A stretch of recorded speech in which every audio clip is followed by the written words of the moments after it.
Now I'd like to welcome Mr. Peter Macfadyen to the stage.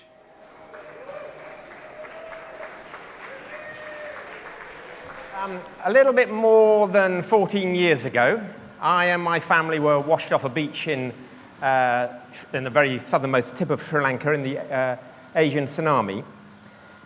And I wanted to say something related to that in relation to crisis, because out of crisis can come a number of things. A lot of horror, and also possibly a change, and there's certainly potential for change. And my experience of that day was what happens when incredibly poor people have something like that hits their lives and completely knocks everything out from underneath them. And the tsunami wasn't caused by climate change, but there are lots of sort of similarities between that event for me and what extreme weather does and is doing in all sorts of places now, and does particularly to poorest people. So I work for Comic Relief, among other things, and I came back from that experience and said to them that I think that what Comic Relief are doing and what the whole raft of development agencies and so on are doing in southern countries could be completely destroyed by climate change, and that we ought to really take that on board and start thinking about everything that it meant. And at that time, they said, okay, go away and prove this, go away and do a bit of research. And I bought a book called Heat by a man called George Monbiot.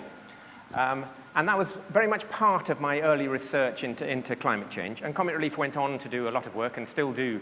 A lot of their work is underpinned around climate change. So I wanted to tell you that partly because a lot of tonight will be underpinned by two themes. One is local and the other is global. And in a sense, that's the global for me. I can tell you something very short, really, about the local bit. Because one of the things that happened to me when I came back is that Annabelle and I started a family. I live in Frome, just south of here. Well, southwest of here. Southeast of here, I'll get it right. Somewhere out there that's not Bristol.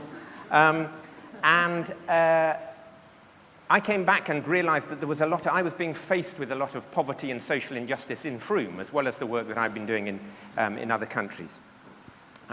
So faced with that, I became involved with a political experiment in Frome that's been going on for the last 8 years, which is really about reclaiming politics from political parties. And what we've done in Frome is to put sort of values into politics and remove manifestos. And essentially, it's about giving power back to people. And that's what we've been, as I say, really experimenting with over the last 8 years. And for me, it's a sort of step towards anarchy. And I mean anarchy in a very positive way. It gets massively slagged off in the wrong way, but there's so much that's right about anarchy. And one of the things that we've done in Frome is to link the work that we're doing back to that climate change. So we have carbon targets in Frome. We have all of our work is linked to One Planet Living. And that's been very much linking that local and global. And I wrote a book about that called Flatpack Democracy, which is over there. And if you want to buy it later on, you can. And that's led to lots of other evolutions or revolutions in Britain. And fascinatingly, there are 20 towns in Belgium this weekend who have elections based on what they're calling flatpackery, which I think says something about the way that some people can do things with language. But anyway, that's a side issue, really.